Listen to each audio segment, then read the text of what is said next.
So this last song of mine, I'll try and get through this as quickly as I can, but it's a good story.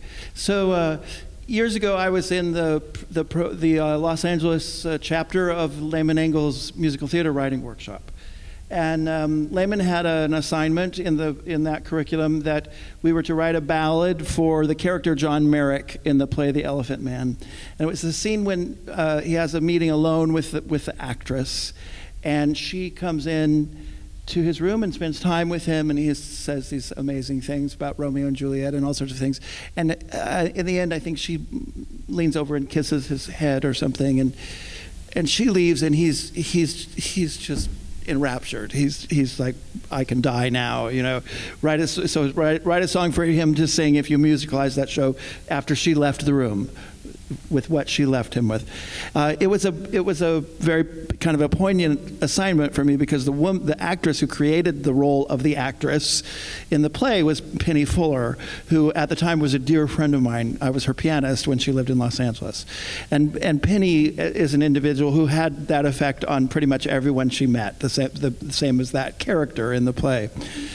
So I wrote a pretty ballad and got lots of compliments, which I hold on to vehemently.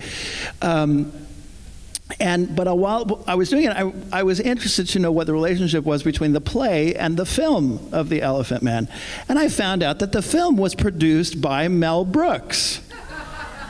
That glorious costume drama, which he obviously produced as a starring vehicle for his wife, Mel Brooks produced. And I just got to wondering, what if he hadn't produced it as a costume drama?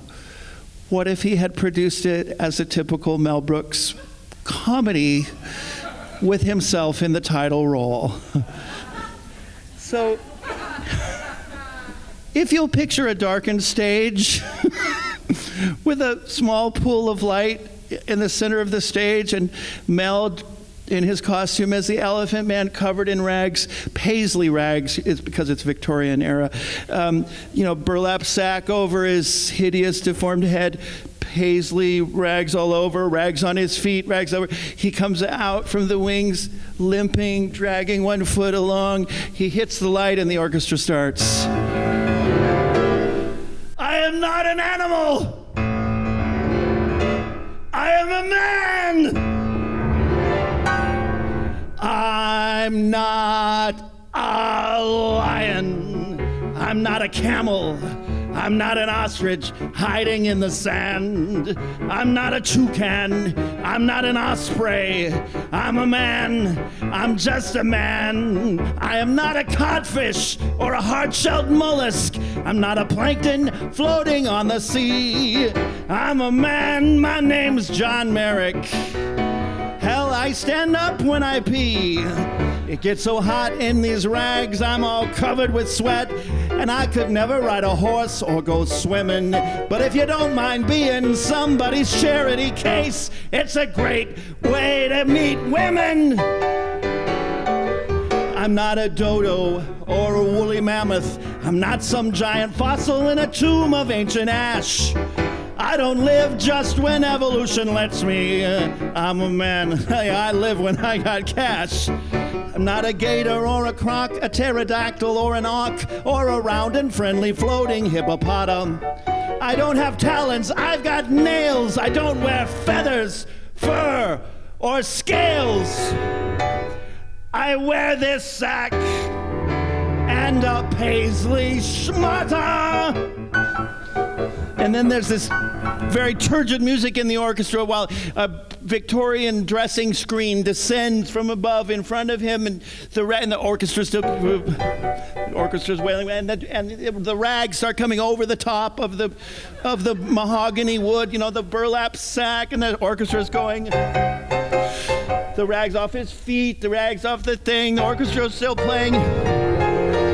And then he steps out in white tails, tie, spats, cane, white stretch lame over his hideously enlarged head with an appropriately oversized white satin top hat, topping the whole thing, and he sings, I am not the walrus or a Spanish tree frog. I'm not remotely amphibian. I am not a nematoda or a trematoda. Those are worms, no polyzoa or brachiopoda. Those are creatures that live on the floor of the ocean. They look like geranium plants with clams for blossoms. Up until recently, they were thought to be extinct. I'll say again, I'm not an animal. I'm John Merrick. I'm a man. A man. A man. A man.